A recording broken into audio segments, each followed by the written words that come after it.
quando falamos em hipertensão, geralmente associamos o problema com obesidade ou idade avançada. Mas a doença já ameaça boa parte dos brasileiros e muitas vezes pode estar mais próxima do que se imagina. A hipertensão é uma doença séria que ataca cada vez mais a saúde dos brasileiros.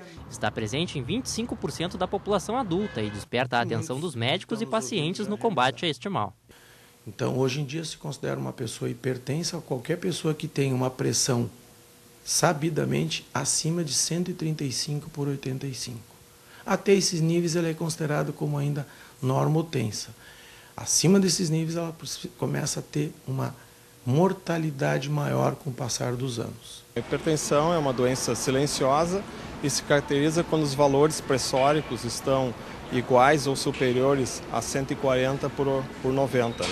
140 representa a força que o músculo cardíaco está fazendo e 90 representa uma resistência à passagem desse sangue, uma força antagônica à passagem do sangue, que é exercido pelas artérias. Boa parte das pessoas que vão até um consultório médico não sabem que tem a doença. Isso acontece porque a hipertensão é silenciosa e geralmente não apresenta grandes sintomas. Normalmente a hipertensão arterial não traz muitos sintomas. Esse é o grande problema. É muito difícil para um médico explicar para um paciente, às vezes, que não sente nada, que ele está com 18/10 e ele tem risco de ter uma isquemia cerebral se o paciente não sente nada. Na grande maioria, os pacientes não sentem nada. A psicóloga Ana Mello destaca que o fator psíquico também pode contribuir para o surgimento ou agravamento da doença. Por isso, o acompanhamento psicológico pode ser considerado em alguns casos. São aqueles quadros que o paciente está usando a medicação, está regulada a pressão, né?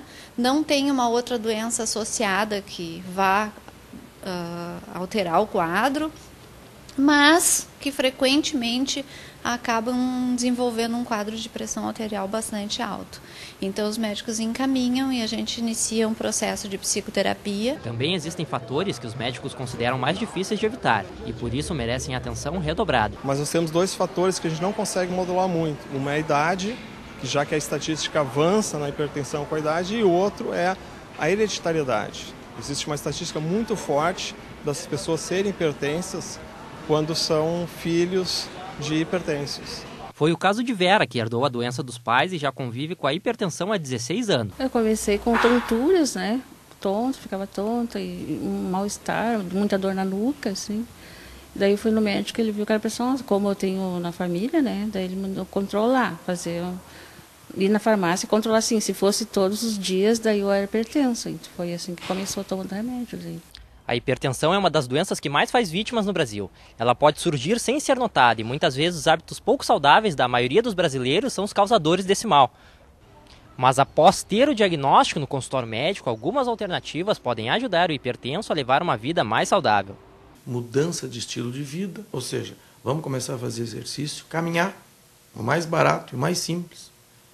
Puder ter condições, academia, ginástica, hidroginástica, na água, natação, ciclismo, mas caminhar, diminuir o consumo de sal. Quando não se busca o tratamento, o único prejudicado é o próprio paciente e, claro, o seu coração. Então, por isso, o tratamento.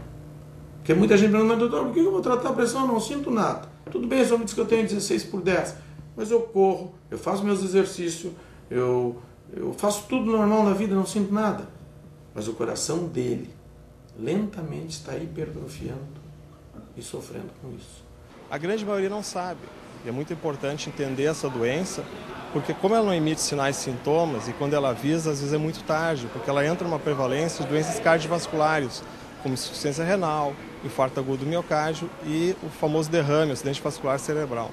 Bom, parece que o melhor mesmo é tratar a doença sem deixar de se exercitar. E para colocar a parte física em dia, existem vários exercícios que podem ser indicados. O tipo de exercício adequado para a hipertensão é o exercício aeróbico, exercício de média intensidade e de longa duração. Pode ser feito numa academia, pode ser feito num parque. Os mais recomendados é o ato de caminhar, correr, andar de bicicleta.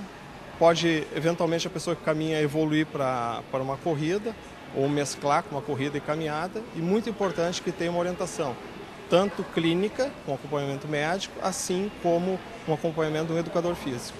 Seja na rua ou na academia, exercício físico nunca é demais. Além de ajudar a manter a forma, também contribui para controlar a pressão arterial.